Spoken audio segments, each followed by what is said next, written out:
What is one of those challenges that historically caused a lot of problems for both the service tech and the parts person?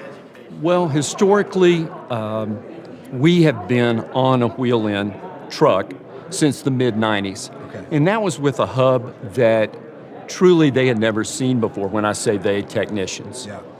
So with the shortage of technicians and the proliferation of part numbers, ConMet has designed an aftermarket program that will allow your best technician, or the one that just showed up yesterday, to put a wheel in together again correctly. Yeah.